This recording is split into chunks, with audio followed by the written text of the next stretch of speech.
Using and maintaining AI requires a massive energy source and infrastructure in order to be used. If Muslims plan to use AI to make up for your retarded nations, how do you plan to implement the infrastructure and build the necessary power to use AI when you can't even build your own technology? You buy it from middle management nations. And by middle management nations, in this case, you might not understand, I mean high IQ nations. Here, let me paint you a picture there.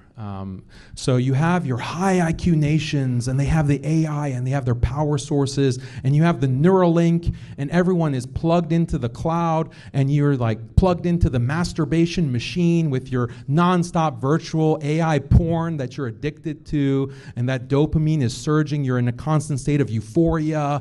And then guess what? The Muslims, the low IQ idiot Muslims that have been living in the desert with their donkeys, they're going to come and they're going to slaughter all of these people hooked up to the masturbation machine. They won't even be able to stand on their two legs because their legs have atrophied to such an extent that they can't even walk. That's the future of the West. That's the future of the high IQ. The horde, the biomass of Muslims are going to come with their swords because they don't have the high IQ necessary to actually develop guns and manufacture them en masse. They're going to come and slaughter all of the high IQ geniuses. That's the kind of future, right? Right?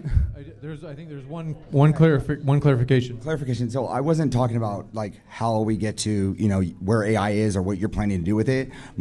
You said you were going to implement AI to combat. So how are you going to utilize or build these infrastructures for the AI? That was my question. If you don't know how to.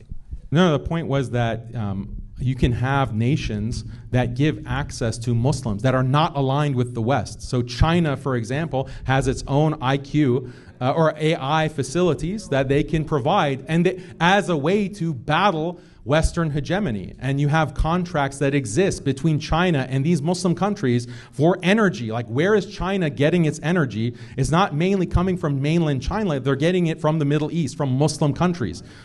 Okay, so there is a quid pro quo economic agreement to give access to those technologies to Muslim nations.